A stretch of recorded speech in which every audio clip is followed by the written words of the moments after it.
I was born and raised in Provo, Utah, which is where Brigham Young University is, which is a Mormon university, and probably the most highly concentrated area of Mormons. And when I was 15, my father was killed in an accident, and that's kind of like the pivotal point that I look back into my life and see when I really kind of turned away from Mormonism. And there were several things going on in my mind, but I think probably one of the most predominant things was the fact that we were now kind of shunned in a weird way, which is sad, because my dad, we no longer had a priesthood figure in our house, and that's very big. So if you don't have that priesthood figure, it's just kind of like, oh, you're just not, you're a different kind of family. And I remember one of the first things I thought when my father passed away, when I found out, initially, I just thought, we're not a family anymore. We've, the family unit's broken, kind of like somebody of divorce would think, a child of divorce. So that was pretty hard on me. So I kind of fell away. About 16, 17, I started rebelling and would refuse to go to church. And by the time I was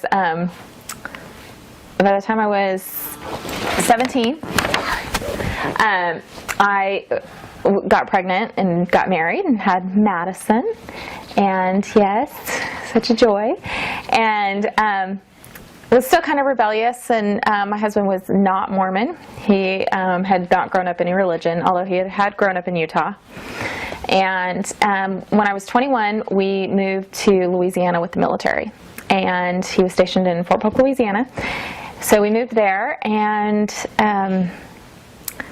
we decided to divorce after a very difficult time. And so when we divorced, I moved to Dallas because I needed to stay where he could still have visitation tours. So we moved to Dallas, and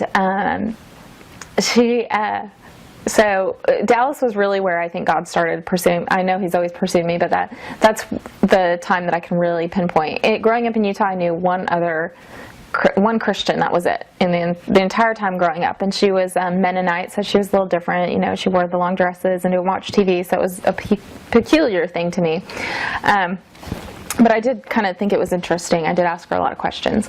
But basically, my first job here, I met a Christian who kind of asked me what Mormons believed. I thought she was interested in converting, because even though I'd left and didn't believe it, I still had that, well, I'll always be Mormon kind of mentality. And I always thought, one day I'll go back and I'll get married in the temple and have a temple wedding. I would kind of flip-flop back and forth. Oh, no, I don't believe it. No way. But then, just kind of wanting to please my parents. And so through that divorce, I wanted to go get religion or whatever. So I went to that friend that I told you about. She invited me to a Christian church, and I went with her. Her name was Molly. And the first sermon I ever heard in a Christian church was all about throwing away the list of do's and don'ts and really having a relationship with the Lord. And this was something I was just shocked. A relationship with the Lord, I could not believe it. I was like, this is so bizarre and different and strange. And so I was really interested in that, and it felt like something I could do, because I just felt like a miserable failure at the list. I was just never good at keeping that list. So I kind of went back and forth. It took a while. I was still kind of living in rebellion, still wanted to go out with my friends, and I didn't want to have to be accountable for anything. But I still knew in the back of my mind my life, I wasn't living it the way I was supposed to, the way I was designed to. So I got really close to accepting Christ, and I started a Bible study, and then I met a Jewish guy.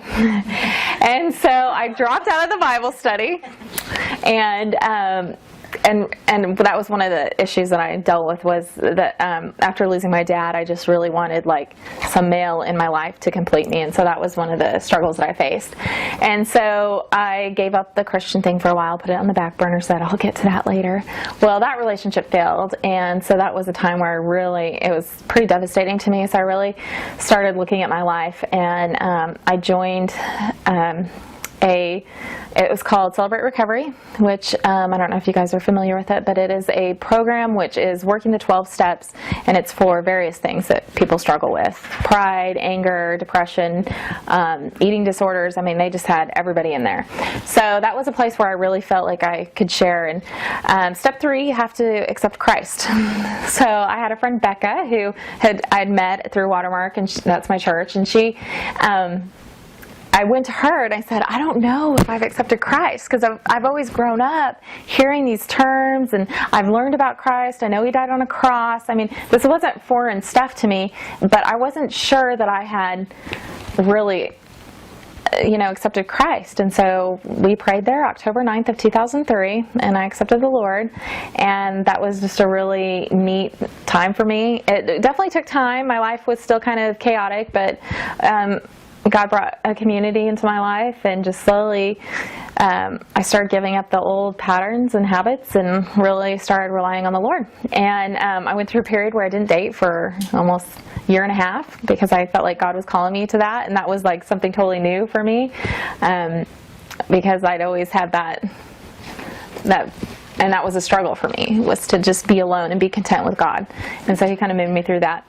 And one of the other things I didn't share is that I did try to go back to the Mormon church. And I went to church, and this was after I'd been to the Christian church. I went with my mom, and I remember in Sacrament meeting, which is their main meeting, it's like the main meeting, they didn't say anything about Jesus. I don't remember what they talked about, but I just kept thinking, this church said so much about Jesus, and this is supposed to be like the Church of Jesus Christ? I don't understand, And then I went to Relief Societies, where all the women are, and they were talking about how to serve your husband well, which is a great topic, but when you're going through a divorce, you're kind of like, okay, what, does this apply? I'm like, okay, I'm sure maybe one day this will apply to me, but what if it didn't? And so that was just kind of a hard thing to take. And I guess, Mormons are really big on being married, because eternal marriage is the ultimate, marriage is the ultimate. So I'd always idolized this, so it was hard to move away from that. So, and that's basically my story. And then I met Rob through his ministry, because I was trying to share Christ with my family, and I wasn't sure the best way to do that. And so got in contact with him about churches in Utah, and then we eventually started dating. So, and now we're married. Tell me about John Haroon. Oh, John Haroon, yes. There's so many people that are just instrumental that God just put in my path. And, I could just name, 20 or so people that just really spoke to me. But there was one guy, John Haroon, who told me about the Celebrate Recovery, because I had called him up and was like, oh, I've just gone through this horrible thing. And he was actually in it too. So I was like, oh, okay, I'll go check it out.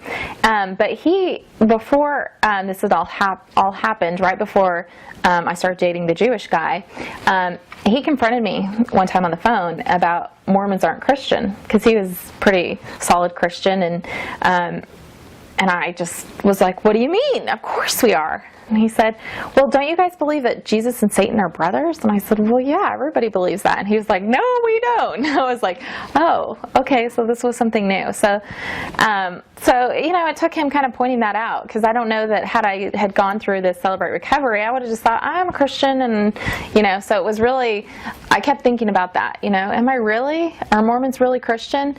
And it was funny, once I accepted Christ, I knew that I was different, but I still thought that maybe some Mormons were Christian. I really was hoping, but God just kind of laid it on my heart. The more and more I saw my family and the way they were living their lives, is that they did not have Christ in their life. They did not. And when that became apparent, it really gave me a heart for them, and wanting to, even though, my mom has a very nice life, she's never drank alcohol, never smoked a cigarette, hasn't struggled with major things like that, I really started seeing that, we all struggle. And that's one of the things Mormons kind of hide, is the fact that you struggle. You don't want people to know you struggle, heaven forbid, because if people know you struggle, then you're not keeping up with the list.